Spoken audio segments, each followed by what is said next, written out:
The logic node is a wonderfully useful but often misunderstood node, or at the very least one that folks struggle to find a use for.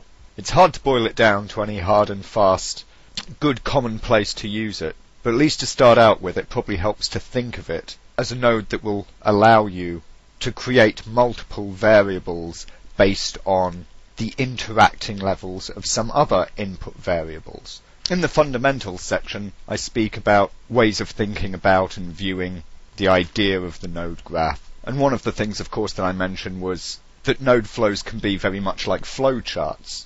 And that's a good way to think when using the logic node, to work your network as though it were a flowchart.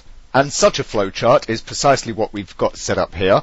I've got two integers called walk and quack, and these are the inputs to a network that will decide for me what something is.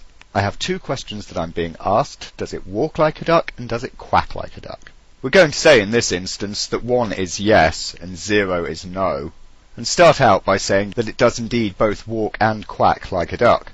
We can see the result of this is that we have a duck. Now perhaps it doesn't quack like a duck, but it does walk like one. Oh, turns out it's a penguin. What if it neither quacked nor walked like a duck? Probably a suitcase.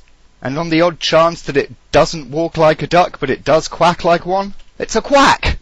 Basically, I have two variables here. Each of them has two possible states.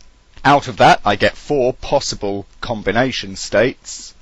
And using the logic nodes, I'm able to make that correspond to different texture inputs. Now, although I've used integers here, that's just for the very quick and simple example of a couple of simple states. But of course, the inputs to all of this could be anything. Textures, vector components, and the like. So let's now take a look at how we go about building this. First of all, let's see how we're generating the color here.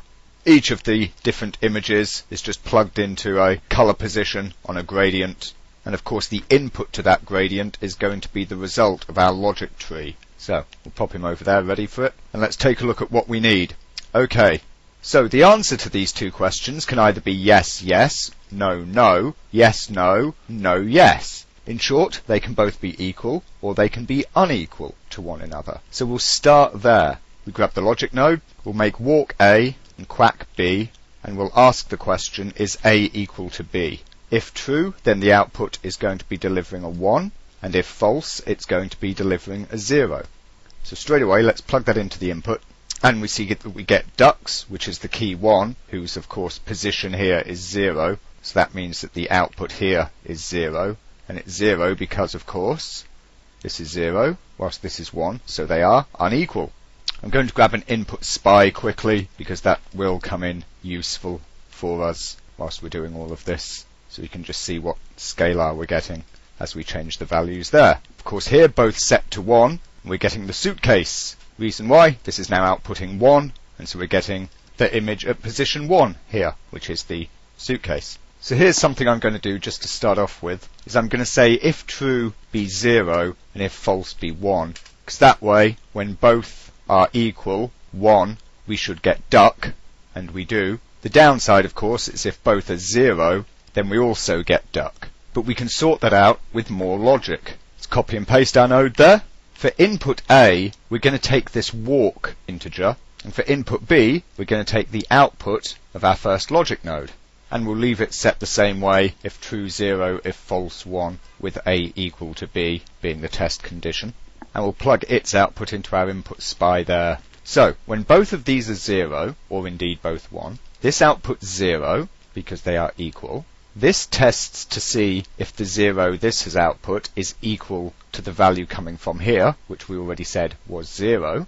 And in that case, it outputs a 0. This leaves us with duck. That we don't want, so we're going to do it the other way round for this node, and set it to 1, 0. So what this output effectively tells us is whether or not these are both 0 or both 1, because both being 0, this outputs 0, which is compared to this 0, and them being equal, we give the output 1. However, if both of these are 1, this still outputs a 0, but this is now receiving a 1 and a 0, which are not equal, and so this outputs 0 instead. So this second node has created the test condition whereby we can determine if these are both 1 or both 0. Now we can proceed the full way through this by just chaining and chaining more of these together in this linear fashion to get enough crossovers that we solve for each of the 4 possible combinations. That's going to be a little tricky to follow if you're new to this, so instead we'll look at an approach for doing it where things are branched out a little bit. So what we're going to do is create a second. This can be our first mini logic network there. We're going to create a second one. I'm just going to clone my logic node there. Once again, I'm going to make the walk A and the quack B. And what I'm going to ask this time is A greater than B. So for the minute, when he walks but doesn't quack, we get a 0. And when he quacks but doesn't walk, we get a 1. And at the same time, when he neither quacks nor walks, we get a 1, and when he both quacks and walks, we get a 1. So this output basically tells us if he is a walker but not a quacker, or something else.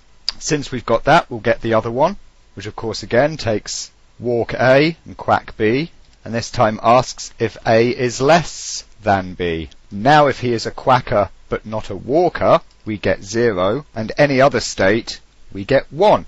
Or, to put it in terms of the pictures, this is the penguin, walk no quack. This is the quack, quack no walk. Penguin or not, quack or not. What about this one? Well, we're currently set to 0 on both, so that's those. What about the other 2 states, duck or suitcase? Well, this logic network that we created is making that decision.